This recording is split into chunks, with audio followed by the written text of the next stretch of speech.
I want to invite you to pull your message maps out of your bulletins. Every week you get one of these. It's an outline of today's message.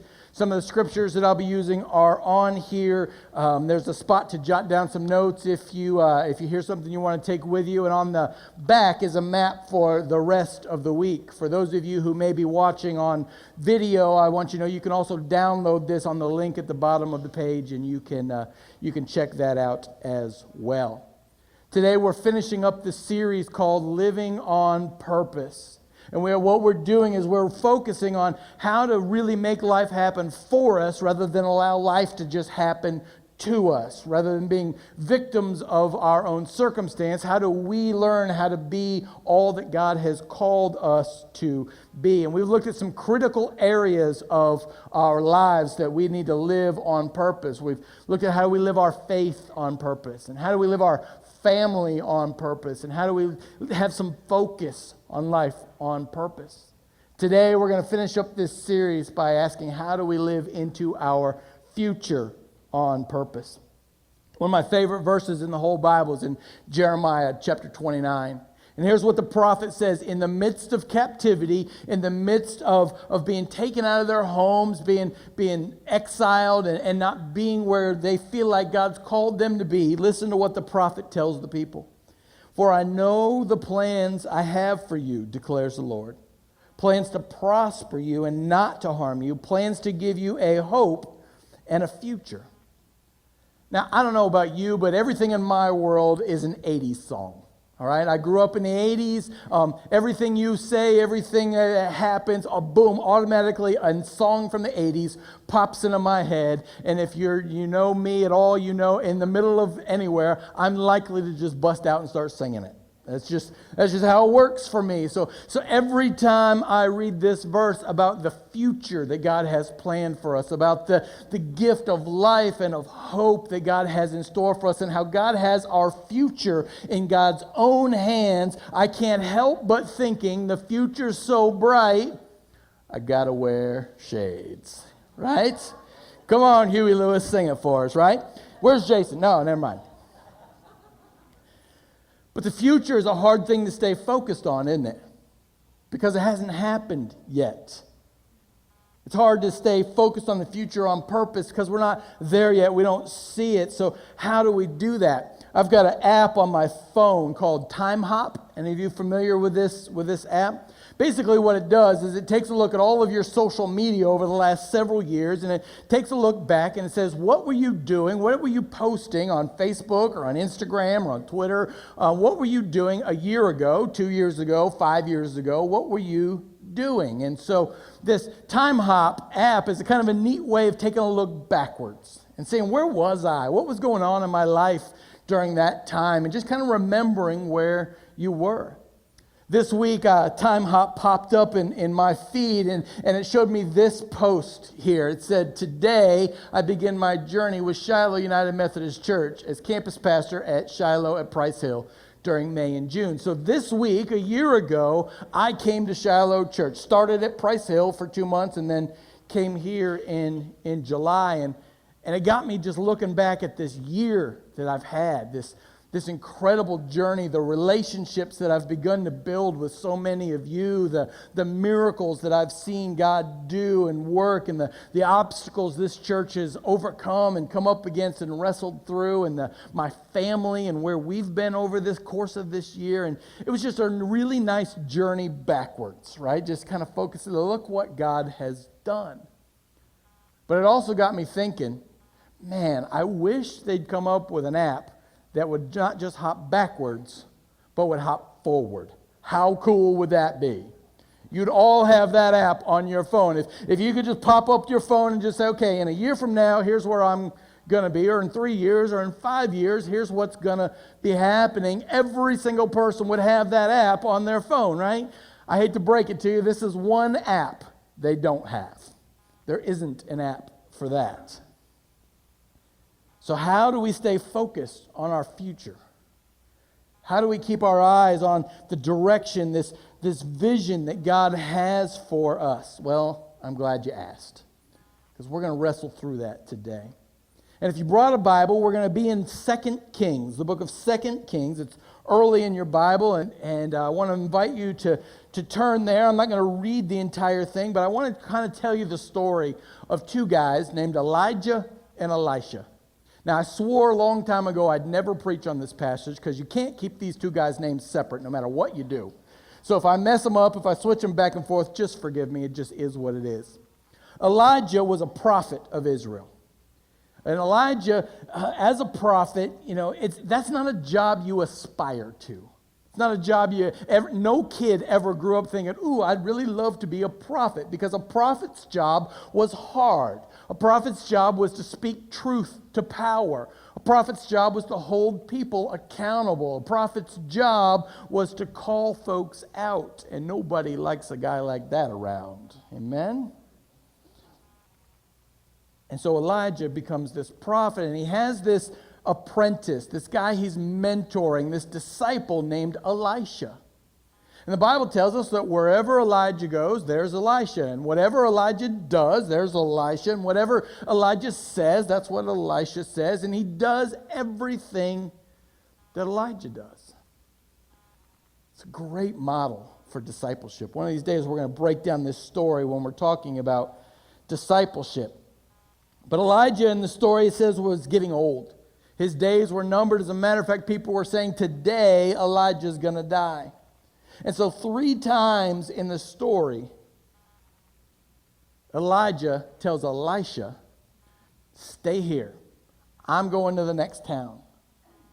Because he didn't want his mentee, he didn't want his disciple to be there when he died, to have to deal with that pain, to have to wrestle with all of that. So he says, stay here. But every time he says that, Elisha says, no way, man, I'm with you. Thick or thin, no matter what happens, I'm with you. And so eventually in the story, Elijah looks at Elisha and says, what do you want with your life? It's kind of one of those, what do you want to be when you grow up kind of moments. What does your future have in store for you? What are you dreaming of? And I love in verse 9, Elisha answers by saying, let me inherit a double portion of your spirit. Now that's a bold thing to ask. That's a bold thing to ask, because Elijah was this rock star prophet. I mean, he was the guy. And here's Elisha having the courage not only to say, I want a double portion of your spirit. I want a double portion of your blessing. I want a double portion of your authority. I want a double portion of everything that God has done in and through your lives. But what he's also asking for is a double portion of the work, and a double portion of the hardships, and a double portion of the heartbreak, and a double portion of the disappointment. And he says, I know what I'm getting myself into because I've seen you do it. And I want what you have and then some. So Elijah says, all right, man, I don't think you know what you're really asking. But if you're still with me when I go, you'll get what you ask for. And the story goes on in verse 11 to talk about how this chariot of fire and horses of fire show up and take Elijah up in a whirlwind. And then Elisha has Elijah's spirit resting on him, and he begins to do all the miracles that Elijah did. I think what we learn in this story there are some key principles for living into the future and the dream that God has planned for us. Those 3 key principles for me are what Elisha had. He had a picture, he had a plan, and he had a practice. We're going to talk about all 3 of those. Let's talk about what it means to have a picture first. How did Elisha know what he wanted for his future? He saw Elijah do it, right? He saw the picture lived out before him. Somebody demonstrated to him what that kind of life would look like. Every kid you've ever known has been asked somewhere in the course of their life, what do you want to be when you grow up? Right? You've all asked that question. You've all been asked that question. And whether you said you wanted to be a fireman or a baseball player or a ballerina or a rock star or a superhero, it's because you saw someone doing that. Somebody drew a picture for you. Somebody lived a picture, or you saw it somewhere and you said, yes, that's what I want. That's who I want to be. I'm just curious, though, when did we as adults stop dreaming? Right? I mean, when did we stop asking the question, what do I want to be when I grow up? Because as long as there is breath in your lungs, church, hear this, you are not grown up yet. Right? There is more to do. God has a plan for you. And so we've got to constantly be asking the question, what do I want to be when I grow up? What's that picture that God has placed in my heart? One of my favorite quotes is this one. It says, if you aim at nothing, you hit it every time. Think about that. If you aim at nothing, you hit it every time. And it's so easy for us to fall into this rut of just letting life happen to us rather than making life happen for us. And I get why we do it. I get why we don't aim at things, because that way when we miss, we're not disappointed. Right? If you never try, you can never fail. And so we just kind of go. And we let life happen to us, rather than living into the dream God has given for us. In Proverbs 29, it says, where there is no vision, people perish.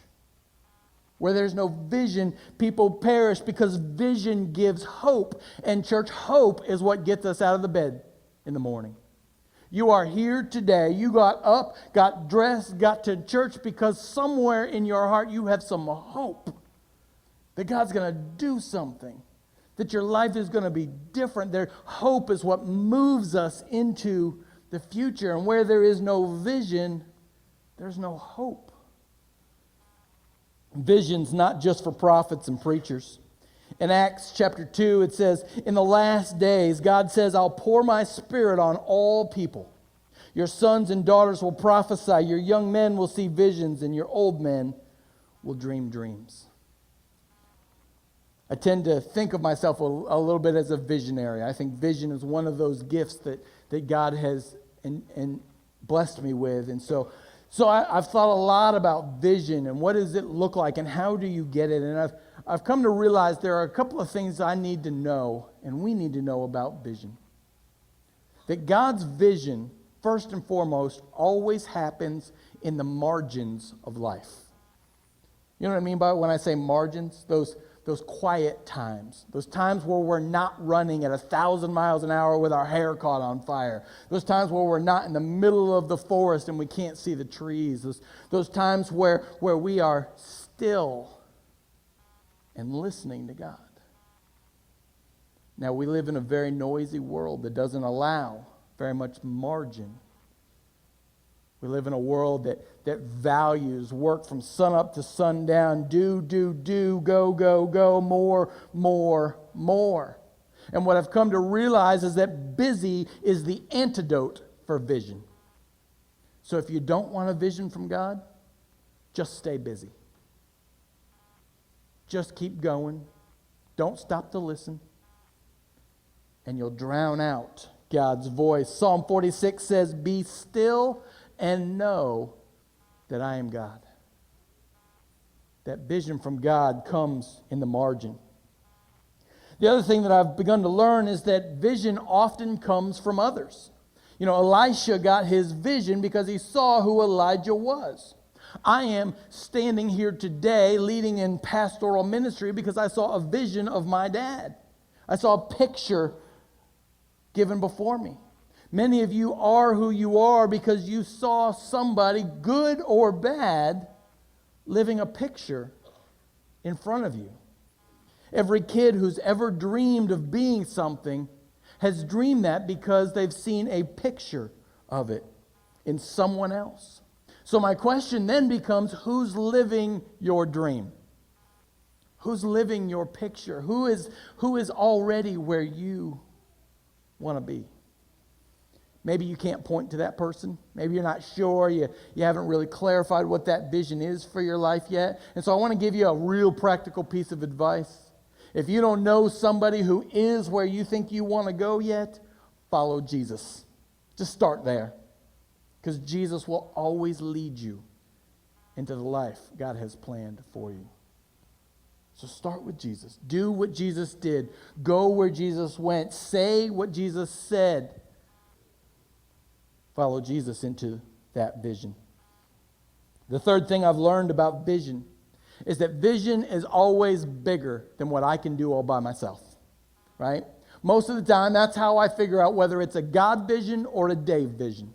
Because if it's a Dave vision, then it's going to be something that Dave can do all by Dave's self, and Dave isn't going to need any of you to help him. Dave isn't going to rely on anybody but himself, and Dave's going to end up being the hero of his own story. That's a Dave vision.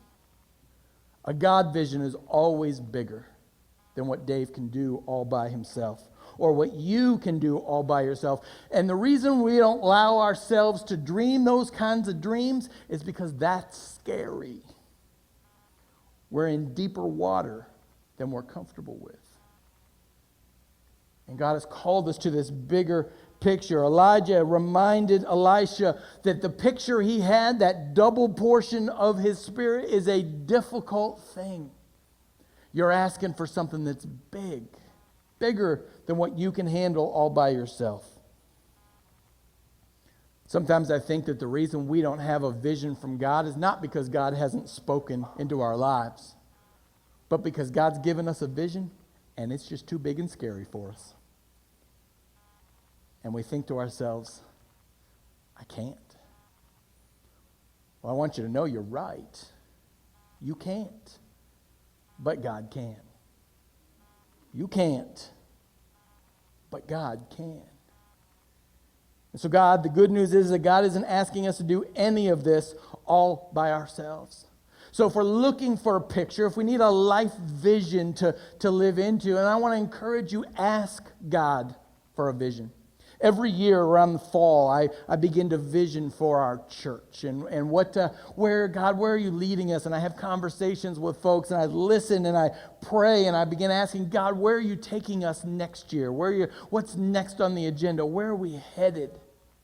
And the prayer I pray every time I do this is, God, give me a vision big enough to be a miracle, but not so big it's going to drown me.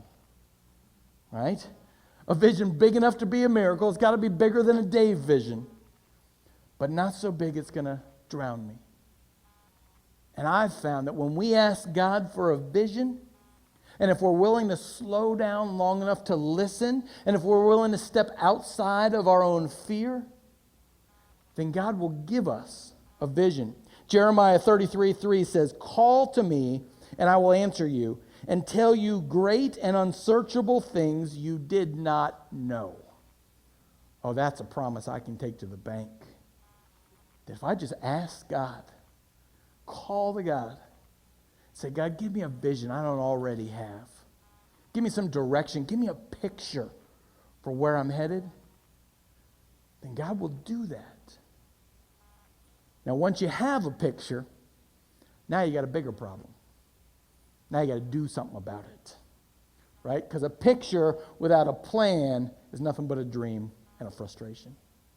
So once we have a picture, we've got to put a plan in place. For Elijah and Elisha, Elisha's plan was to stick with Elijah, right? No matter what. No matter where he goes, I'm sticking with you. That's my plan. That's what's going to get me from A to B. And isn't that, at the end of the day, isn't that most of life?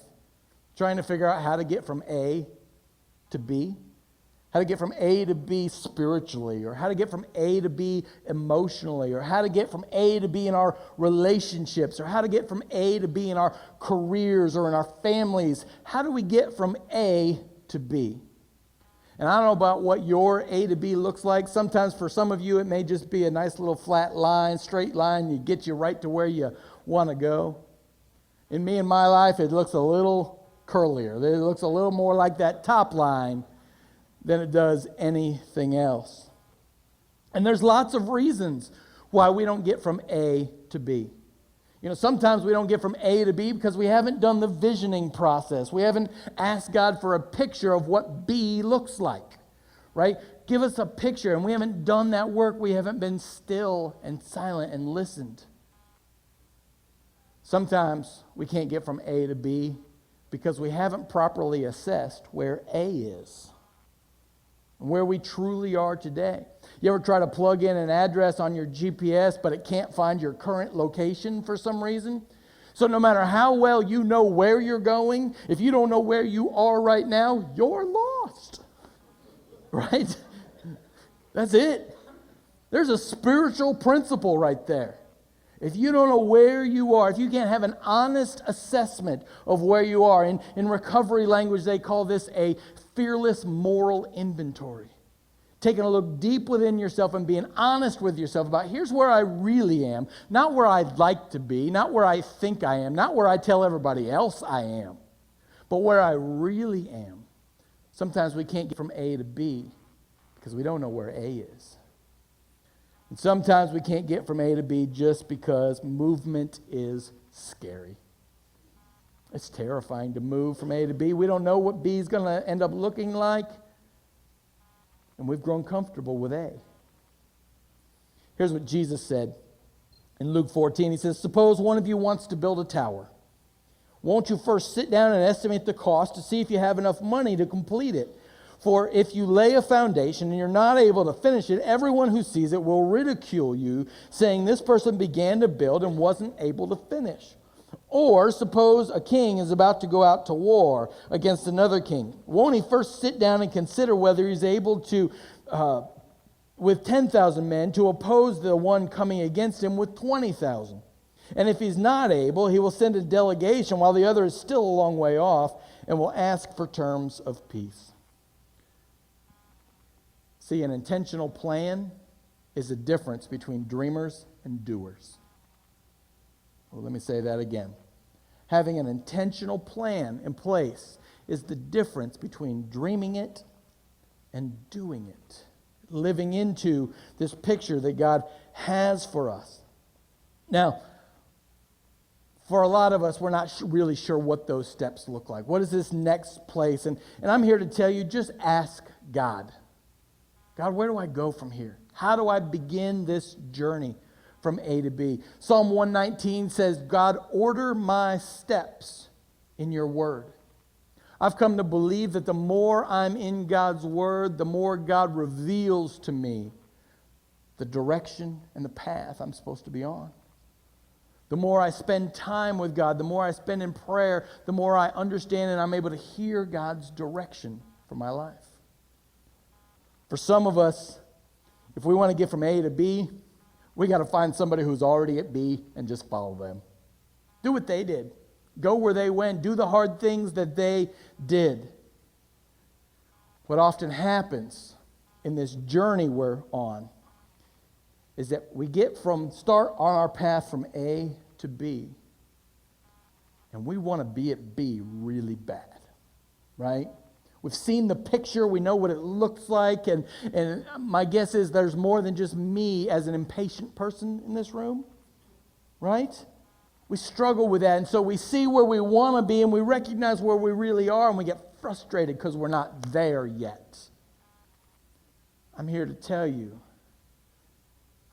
that remember, and give yourself permission to be on the journey, to not be there yet. That's why we define discipleship here, not as being the ultimate number one Christian or Jesus follower, but we define discipleship here as one step closer to Jesus every day. To give yourself permission to be on a journey. Don't get frustrated and give up because you're not there yet. Just keep stepping. Finally, the third principle that Elisha understood was that if you have a picture, that's great. And if you have a plan, that's good too. But you got to have a persistent practice. You got to put that plan into action. Jesus said to his disciples, therefore, anyone who hears these words of mine and puts them into practice is like a wise man who built his house on the rock. The rain came down, the streams rose, and the winds blew and beat against the house, yet it did not fall because it had its foundation on the rock. But everyone who hears these words of mine and does not put them into practice is like a foolish man who built his house on the sand. The rain came down and the streams rose and the winds blew and beat against the house, and it fell with a great crash. The difference between those two houses was practice. Putting it into practice. And here's where most of us struggle and fail. Remember your New Year's resolution? I don't know what yours was, but lots of people make New Year's resolutions. Maybe yours was lose 50 pounds this year. And so you have a picture of what that should look like, right? You've gotten this picture in your head. You've seen other people who've done it, and that's great. And so you're gonna do it. And so you have this picture. Now you put a plan into place. So I'm gonna eat healthy. I'm gonna go to the gym. I'm gonna exercise more. I'm gonna stop eating after 7:30. Whatever your plan is, you put that plan into practice. But about the third week of January, you're like, this is hard. And you have a cheat day. And then 2 cheat days. And then you have a cheat week. And then, you know what I mean? You stop practicing. The key to living into our God dreams is doing the hard things. 3 times Elijah told Elisha, stay where you are. Don't follow me. Don't come with me. And Elisha says, no way, man. I'm doing the hard things. I'm going with you. I'm sticking with you. I'm sticking by the plan. I'm not letting anything derail it, even you, Elijah. To do the hard things. One of my favorite books is this book right here. It's called Do Hard Things. This book was written by 2 16-year-old teenagers. I don't know how many teenagers you know who have the ability to write a book like this, but it amazed me, and I learned a lot from it. The subtitle of this book is A Teenage Rebellion Against Low Expectations. And what it says is that we have the ability to do the hard things. Sometimes we excuse ourselves from doing the hard things. We tell ourselves, oh, well, we're just too young, or oh, we don't have enough money, or oh, we're not smart enough. We have all these excuses. And what these 2 16-year-olds reminded me was that living into my vision, living into the dream God's given me, into the future and the hope that God has promised me, it's going to require me to do hard things. They outline 5 categories of hard things in this book, and I love them. It says, do things that take you out of your comfort zone. Do things that go beyond what is expected. Do things that are too big for you to do alone. Do things that don't pay off immediately, and do things that go against the crowd. I've come to learn a little phrase that I want to share with you. That at the end of the day, living into our God vision, living into the future God has planned for us, is as simple and as difficult as doing the next right thing. Right? Some of us want to be all the way at point B, and we don't know how to get from here to there. It's just about doing the next right thing. And I want to warn you that the next right thing is usually the next hard thing, the next challenging thing, the next difficult thing. Living into your future is a long series of doing the next right things. Long obedience in the same direction. For me, Jesus was the ultimate visionary. Jesus had a picture in mind. That picture was salvation for the world. John 3:16, for God so loved the world, he sent his son. That Jesus came into the world to save the world, not to condemn it. And so the picture Jesus had was salvation for the world. His plan, incarnation, becoming one of us, being a part of the community. So incarnation, discipleship, raising up others who would carry on the vision, and sacrifice. So Jesus had a picture and he had a plan, and he gave us a practice. And the practice is this, that when we gather, we remember what Jesus did for us. We remember the gift of God's body broken for us. We remember all that God gave for us. And we remember the forgiveness that Christ offered. We remember that this cup is a reminder of all those days we get it wrong. Of all those days we didn't want to do the hard things. That we didn't want to live into the vision.